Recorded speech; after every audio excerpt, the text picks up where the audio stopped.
Marami ang naaliw sa larawan ng lalaking ito sa loob ng pampublikong sasakyan na simpleng i-flex ang kanyang abs. Sa pagpasok ng bagong taon, kanya-kanyang exercise na para matanggal ang holiday gains o yung mga nadagdag na timbang sa kaliwat kanang kainan nitong Pasko. Pero ang iba, inile-level up ang kanilang New Year's resolution. Hindi lang sila magbabawas ng timbang, target pa raw nilang magka-abs. Parang ganire ba? Naghahasik ng lagim sa Park Mall. Grabe si Idolo, oy. Kalmar kay kurma, Idolo. Viral ang lalaking ito na nakakap, tila crop top at jacket habang pasimpleng ifiniflex ang kanyang six-pack abs. Grabe ng abs, Idolo. Blanda, Idolo. Nalitratuhan din siyang naka-expose ang abs sa bus. Pandesal? Anyone? Ang ganda-ganda nga ng abs niya eh. Ako nga wala eh. Puro bilbil. The shape is very good.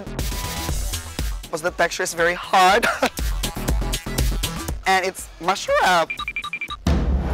Pero dahil pa-mysterious na nakamask, maraming nahihiwagaan sa kanyang itsura.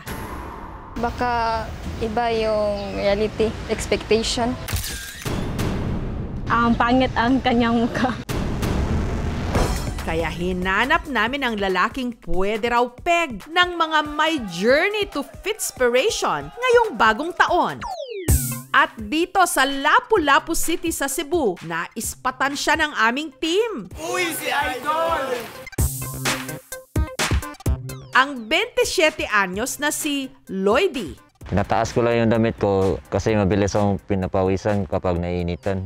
Grabe ng abs, Idolo. Blanda, Idolo. Nagulat kami kasi hindi namin inaakala na mag-viral yung photos at saka videos ng kaibigan ko.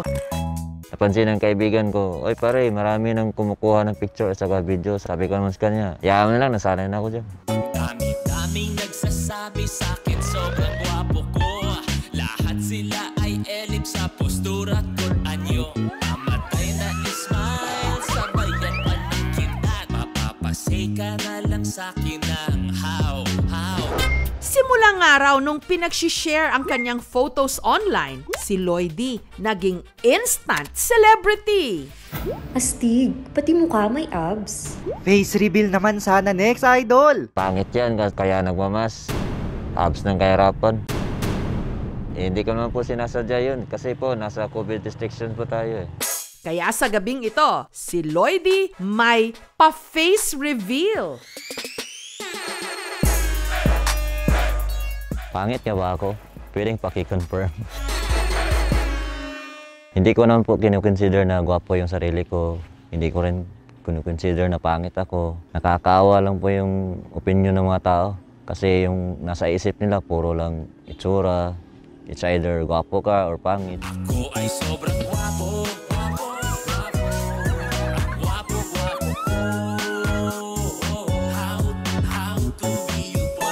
Kadalasan po ng mga reactions nila ay nagkakagat ng labi, lumalabas yung dila or naglalaway, na dilito, natutulalala. At least nakakita sila ng male model. May workout routine si Lloydie. At dito siya nagwo-workout sa Mandaue Plaza. Hello everyone! You like my abs? Today I'm gonna teach you the part of the abs. This one is called the abdominal muscle, or most commonly known as abs. Nag-research po ako sa internet, inaangat po yung katawan mo, tapos iaangat mo naman yung paa mo, parang nakalutang po. 1 hour per day, tapos 16 to 20 repetitions lang po. Para ma-maintain daw niya ang mga pande-pandesal niya sa tiyan, stricto rin siya sa kanyang diet. Ang kinukonsume ko lang po na pagkain nun ay oatmeal at saka ang iniinom ko lang po ay iced tea. Kada 3 oras po yun, sa loob ng 3 linggo. Ganitong klase ng diet po ay hindi maganda para sa ating pong katawan kasi ito ay nakakakos ng nutritional imbalance. So mas maganda pa rin na mag-consult po tayo dun sa mga eksperto. Safety enforcer sa isang construction site si Lloydie, kaya dapat daw physically fit siya. Pero ang talaga raw nagtulak sa kanya na magpaganda ng katawan, ang naranasan niyang bullying lamya daw ako, mabagal kumilos, hindi nakakabuhat ng mabigat kasi payat ako. Nagka-idea ako magka-abs nung napanood ko po yung Spider-Man na movie.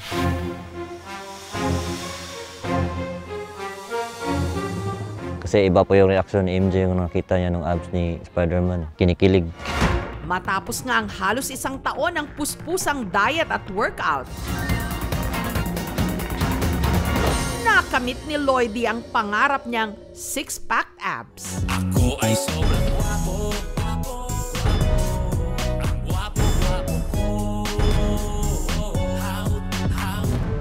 Pero aminado siya, kahit pa na-reach na niya ang kanyang fitness goal, hindi pa rin siya nakaligtas sa mga pangungutya.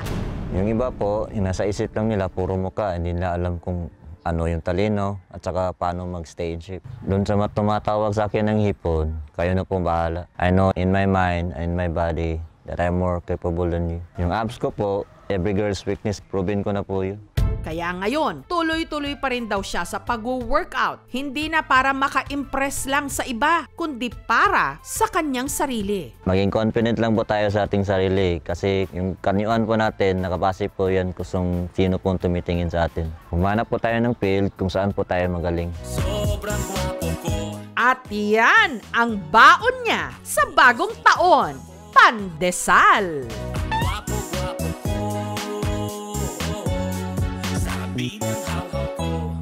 Thank you so much mga kapuso. Kung nagustuhan niyo po ang videong ito, subscribe na sa GMA Public Affairs YouTube channel. Don't forget to hit the bell button for our latest updates.